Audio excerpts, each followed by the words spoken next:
আমার মায়ের থেকে শেখা রুই নারকেল। খুবই সহজ একটি রেসিপি আর খুবই সুস্বাদু।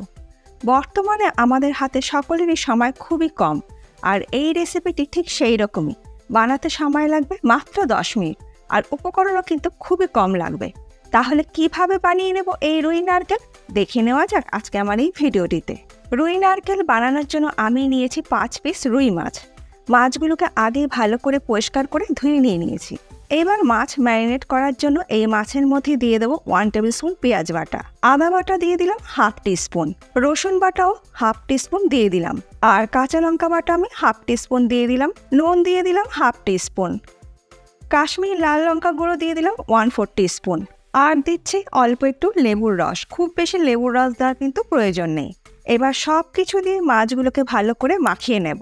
এই রান্নাটা কিন্তু বহু পুরনো দিনের একটি রান্না, কিন্তু তা সত্ত্বেও এই রান্নাটাতে উপকরণ এবং সময় দুটোই কিন্তু খুবই কম লাগে, আর খেতে কিন্তু দারুণ সুস্বাদু হয়। সমস্ত মাছের গায়ে মশলা আমার ভালো মতো মাখিয়ে নেওয়া হয়ে গেছে। এবার মাছগুলোকে আমি 10 থেকে 15 মিনিট রেখে দেব। 15 মিনিট পর রান্নাটা করার জন্য কড়াইতে দিয়ে দেবো 4 টেবিল স্পুন সর্ষের তেল।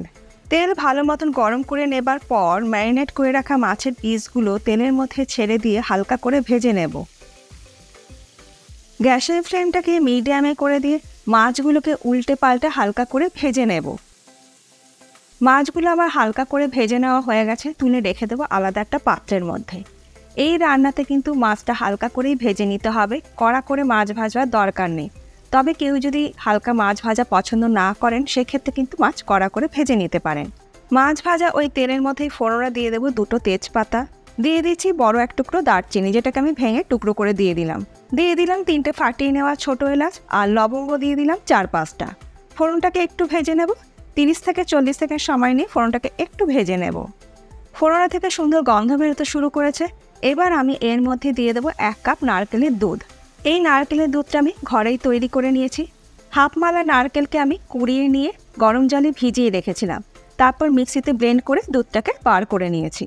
হলুদ গুঁড়ো দিয়ে দিলাম 1/4 টিস্পুন। এই রান্নাতে কিন্তু খুব বেশি হলুদের ব্যবহার হয় না। কাশ্মীরি লাল লঙ্কা গুঁড়ো দিয়ে দিলাম 1/4 টিস্পুন। কাঁচা লঙ্কা বাটা আমি এখানে দিয়ে দিলাম 1 টিস্পুন, তবে ঝালটা অবশ্যই নিজেদের স্বাদ অনুযায়ী ব্যবহার করবেন। আর দিয়ে দেবো স্বাদ মতো নুন। সব কিছু ভালো করে মিশিয়ে নেব। এই রান্নাতে কিন্তু এর থেকে আর বেশি কিছু মশলা দেওয়ার প্রয়োজন পড়ে না, মানে জিরে গুঁড়ো ধনে গুঁড়ো কিন্তু কোনো কিছুরই প্রয়োজন পড়বে না।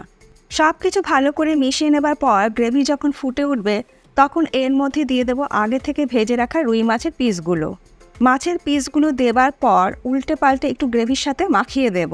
এই রান্নাটাতে কিন্তু খুব বেশি পাতলা ঝোল হবে না, একটু গা মাখা মাখা হবে। সমস্ত মাছের পিসগুলোকে দিয়ে গ্রেভির সাথে মাখিয়ে দেবার পর গ্যাসের ফ্লেমটাকে লোতে করে দিয়ে ঢাকা দিয়ে একটু রান্না করে নেব। লো ফ্লেমে 4 মিনিট রান্না করে নেবার পর আমি ঢাকাটাকে খুলে নিলাম। ওপর থেকে দেখুন খুব সুন্দর কিন্তু তেল ভেসে উঠেছে। আমাদের রুই নারকেল কিন্তু অলমোস্ট ডান। আর এই রান্নাটা কিন্তু একটু গা মাখা হলেই খেতে কিন্তু ভালো লাগবে। স্বাদটাকে ব্যালেন্স করার জন্য দিয়ে দিচ্ছি খুব সামান্য একটু চিনি, আর সব শেষে দিয়ে দেব 1 টিস্পুন ঘি। ঘিটাকে দেওয়ার পর মাছের পিসগুলোর সঙ্গে একটু ভালো করে মিশিয়ে দিচ্ছি, একটু উল্টে পাল্টে দিচ্ছি মাছগুলোকে।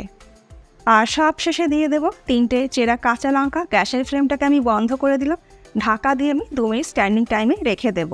আর কাঁচা লঙ্কা চেরাটা কিন্তু ঝাল হবে না, খুব সুন্দর একটা গন্ধ হবে। তৈরি হয়ে গেল কম সময় দারুণ সুস্বাদু কম উপকরণে রুই নারকেল। এটা কিন্তু পোলাও ভাতের সঙ্গে যেরকম খেতে ভালো লাগবে, ঠিক ততটাই ভালো লাগবে গরম গরম ভাতের সাথে। আজকে আমার এই সহজ পদ্ধতিতে তৈরি করা রুই নারকেলের রেসিপি আপনাদের কেমন লাগলো ছোট্ট একটা কমেন্ট করে জানাতে ভুলবেন না। ভালো লাগলে আপনারা একদম বাড়িতে ট্রাই করে দেখুন, আশা করি আপনাদেরও কিন্তু ভীষণই ভালো লাগবে। এর আগে আমি আপনাদের সঙ্গে রুই মাছের ডাবলি রেসিপি শেয়ার করেছিলাম, সেটা একটা হারিয়ে যাওয়ার রান্নার মধ্যেই পড়ে। যারা দেখেননি পাশেই আছে, একবার দেখে নিতে পারেন। আশা করি এই রেসিপিটার মতন ওই রেসিপিটা আপনাদের ভীষণই ভালো লাগবে। আজ তাহলে এই পর্যন্ত, আবার দেখা হবে নতুন কোনো ভিডিওর সাথে। ভালো থাকবেন, সুস্থ থাকবেন, ধন্যবাদ।